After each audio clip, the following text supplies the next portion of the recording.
Hello అండి, welcome back to Venus kitchen. Rice, రోటీ, చపాతీ ఇలా దేనిలోకైనా సరే తీసుకుని ఇలా క్యాలీఫ్లవర్ తోటి మసాలా కర్రీని ఎలా ప్రిపేర్ చేసుకోవచ్చో ఈరోజు వీడియోలో చూద్దామండి. కూర రుచి అయితే చాలా బాగుంటుంది. మీరు కూడా తప్పకుండా ట్రై చేయండి. ఈ కర్రీని చేయడం కోసం నేను 400 గ్రాముల దాకా క్యాలీఫ్లవర్ని తీసుకున్నానండి. క్యాలీఫ్లవర్ని ఇలా చిన్న పువ్వుల కింద విడదీసుకుని ఇందులోకి కొద్దిగా పసుపు అలాగే ఉప్పును కూడా వేసుకుని ఇందులో వేడి నీళ్ళను వేసుకోవాలి. కాలీఫ్లవర్ పైకి నీట్గా కనిపించినప్పటికీ అక్కడక్కడ మనకి కనిపించినటువంటి పురుగుల్లాంటివి ఉండవచ్చు. వాటిని తీసేయడం కోసం ఇలా వేడి నీటితోటి శుభ్రం చేసుకోవాలి. ఇలా కనీసం 2 సార్లు వేడి నీటితో శుభ్రం చేసుకోండి. తర్వాత నార్మల్ వాటర్ తోటి 2 సార్లు క్లీన్ చేసుకుని ఇలా రెడీగా పెట్టుకోండి. ఇప్పుడు కూరలోకి మసాలా పొడిని ఎలా ప్రిపేర్ చేసుకోవాలో చూద్దామండి. అందుకోసం మిక్సీ జార్లోకి 10 జీడిపప్పు పలుకులు, 1 టీ స్పూన్ మిరియాలు, 3 టీ స్పూన్ల ధనియాలు, అలాగే 1/2 టీ స్పూన్ సోంపు, 1/2 టీ స్పూన్ జీలకర్ర, 2 టీ స్పూన్ల నువ్వులు, అలాగే మసాలా దినుసులైన 1 ఇంచు దాల్చిన చెక్క, 2 యాలకులు, 2 లవంగాలను కూడా వేసుకుని వీటితో పాటుగా 2 టీ స్పూన్ల కసూరి మేతిని వేసుకోండి. నేను కసూరి మేతిని మెత్తని పొడిలా చేసి ఉంచుకున్నానండి, అదే వేస్తున్నాను. మీరు కసూరి మేతి ఆకైనా సరే వేసుకోవచ్చు. వీటన్నిటిని కూడా ఇలా మెత్తని పౌడర్లా గ్రైండ్ చేసి ఒక బౌల్లోకి తీసుకుని పెట్టుకోండి. ఇప్పుడు మళ్ళీ అదే మిక్సీ జార్లోకి ఒక పెద్ద ఉల్లిపాయ ముక్కలు, 2 బాగా పండిన టమాటా ముక్కలను కూడా వేసుకోండి. వీటితో పాటుగా 1 ఇంచు అల్లం ముక్కలు, 5-6 వెల్లుల్లి రెబ్బలు, అలాగే ఈ కర్రీని నేను రైస్లోకి చేస్తున్నానండి. అందుకోసం కొద్దిగా నీళ్ళలో నానబెట్టుకున్న చింతపండును వేసుకుంటున్నాను. టేస్ట్ని బ్యాలెన్స్ చేయడం కోసం చిన్న బెల్లం ముక్కను కూడా వేస్తున్నాను.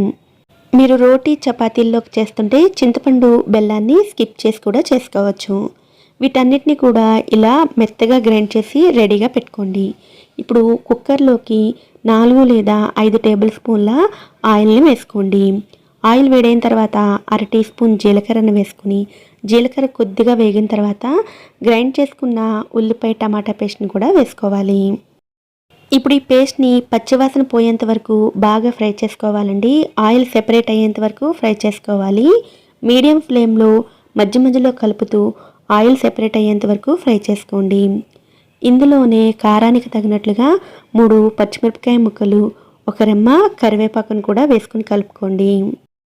ఈ కూర రుచంతా కూడా ఈ గ్రేవీని ఫ్రై చేసుకోవడంలోనే ఉంటుందండి. సరిపడా ఆయిల్ని వేసుకుని పచ్చివాసన పోయి ఆయిల్ సెపరేట్ అయ్యేంత వరకు ఫ్రై చేసుకోండి. ఇలా ఆయిల్ సెపరేట్ అయిన తర్వాత ఇందులోకి 1/2 టీ స్పూన్ పసుపు, కూర రుచికి సరిపడా ఉప్పు, అలాగే మీరు తినే కారానికి తగినట్లుగా కారాన్ని కూడా వేసుకోండి.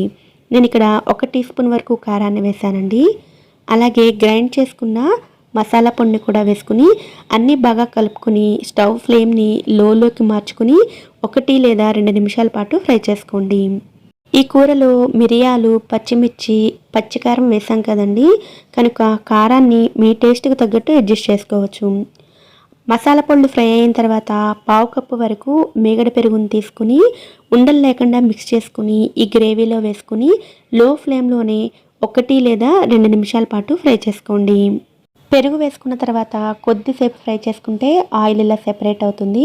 ఇప్పుడు ఇందులోకి ముందుగా కడిగి పెట్టుకున్న కాలీఫ్లవర్ ముక్కలను వేసుకొని ఈ ఆయిల్లో 2 లేదా 3 నిమిషాల పాటు ఫ్రై చేసుకోవాలి. ఇలా ఫ్రై చేసుకోవడం వల్ల గ్రేవీలోని ఫ్లేవర్స్ అన్నీ కూడా కాలీఫ్లవర్ ముక్కలకి బాగా పట్టుకుంటాయి. ఇలా 2-3 నిమిషాల పాటు ఫ్రై చేసుకున్న తర్వాత ఇందులోకి 1 గ్లాస్ వరకు వాటర్ని వేసుకుని కలుపుకోవాలి. అంతా కలుపుకున్న తర్వాత సాల్ట్ని ఒకసారి చెక్ చేసుకోండి. అవసరమైతే సాల్ట్ని అడ్జస్ట్ చేసుకోవచ్చు.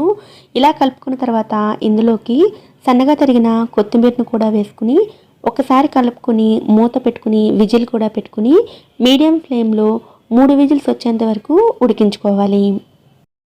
3 విజిల్స్ వచ్చేంత వరకు ఉడికించుకోవడం వలన కాలీఫ్లవర్ ముక్కలు పచ్చిగా లేకుండా అలాగే మరీ మెత్తగా ఉడికిపోకుండా పర్ఫెక్ట్గా తినడానికి వీలుగా ఉంటాయి. 3 విజిల్స్ తర్వాత స్టవ్ ఆఫ్ చేసుకోండి. స్టీమ్ అంతా పోయిన తర్వాత మూత తీసి చూసినట్లయితే కాలీఫ్లవర్ ముక్కలు చక్కగా ఉడికిపోతాయి. అలాగే ఆయిల్ అంతా కూడా సెపరేట్ అయిపోయి ఉంటుంది. అంతా ఒకసారి కలుపుకున్న తర్వాత గ్రేవీని చెక్ చేసుకోండి. వాటర్ కూడా కరెక్ట్గా సరిపోతాయి. కూర వేడిగా ఉన్నప్పుడు ఈ కన్సిస్టెన్సీలో ఉంటే చల్లారేసరికి మరి కొంచెం చిక్కబడుతుంది. ఇప్పుడు ఈ కూరని డిష్ అవుట్ చేసేసుకోవడమేనండి. విడిగా కాలీఫ్లవర్ ముక్కల్ని ఉడికించాల్సిన పని ఉండదు. అలాగే ఉల్లిపాయ టమాటాలను వేయించాల్సిన పని ఉండదు. కుక్కర్లో అయితే ఇలా చాలా సింపుల్గా చేసేసుకోవచ్చు. ఈ సింపుల్ కర్రీని మీరు కూడా తప్పకుండా ట్రై చేయండి. ఈ వీడియో కనుక మీకు నచ్చినట్లయితే వీడియోని లైక్ చేసి ఛానల్ని కూడా సబ్స్క్రైబ్ చేసుకోండి. నోటిఫికేషన్స్ మిస్ అవ్వకుండా ఉండడం కోసం పక్కనే ఉండే బెల్ ఐకాన్ని కూడా యాక్టివేట్ చేసుకోండి. Thanks for watching.